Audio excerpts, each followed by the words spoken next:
તમે વિચારે છે કે આ 4 પાંદડાવાળી ભાજી અત્યારે ક્યાંથી મળે, પણ ભાઈ મારા ગામ બાજુ તો મળે જ છે અને મેં લઈ આવી છું અને આજે અમે હવે બનાવવાની છું।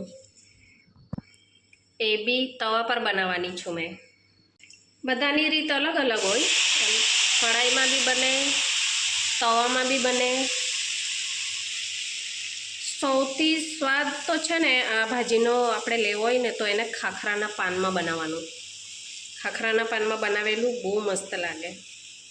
બધા મસાલા મિક્સ કરી દેવાના અને ખાખરાના પાનમાં મૂકીને પાંદડું સીવી દેવાનું અને એના અંગારા પર હેકી દેવાનું, બહુ મસ્ત લાગે। અને મેં તો આ તવી પર બનાવું છું, મારી રીત થોડી અલગ છે। પહેલાં હું એમ જ આ ભાજીને શેકી કાઢીશ, શેકીશ એટલે ચડાવીશ, એમ જ ચડાવીશ। એનું પાણી વળે ને એનાથી જ આ ભાજી ચડી જશે।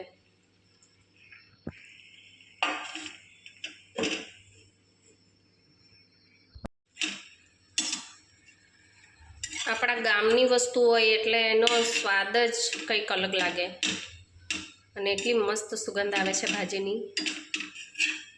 આ જ રીતે છે ને તવા પર હવે મેં પાણી સુકાવી નાખા અને પછી મરચું, મીઠું, તેલ જે બી છે તે ઉપરથી નાખા। જ્યારે બધું પાણી સુકાઈ જશે અને ભાજી મસ્ત એમ કોરી કોરી થઈ જાય ને ત્યારે ઉપરથી તેલ ને મરચું, મીઠું બધું મસાલો નાખા મેં।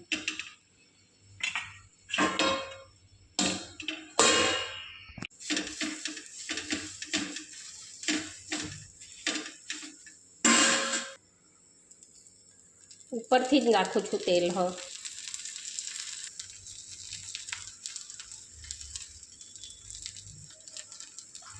તવા પર એમ કોઈ બી વસ્તુ બનાવીએ ને મસ્ત જ લાગે।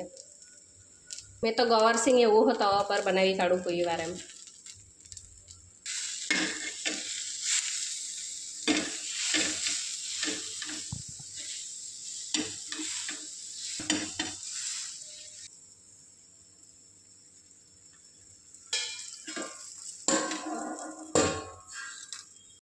જુઓ કેટલી મસ્ત બની છે તવા પર, તમે બી ટ્રાય કરી જોજો કોઈ વાર। જુઓ કેટલી મસ્ત બની ગયેલી છે અને ખાવામાં એ બહુ ફાઇન લાગે। એમ તો આપણે તવા પર કોઈ બી વસ્તુ બનાવીએ તો સારી જ લાગે। આવું ભાજી જેવી વસ્તુ છે, ભાજી છે, ગવારસિંગ છે, પછી મશરૂમ છે, પછી પેલા સીતા દોડીના ફૂલ આવે ને એ તવા પર જો તમે બનાવો તો એટલું મસ્ત લાગશે ને, તમે કોઈ વાર ટ્રાય કરી જોજો।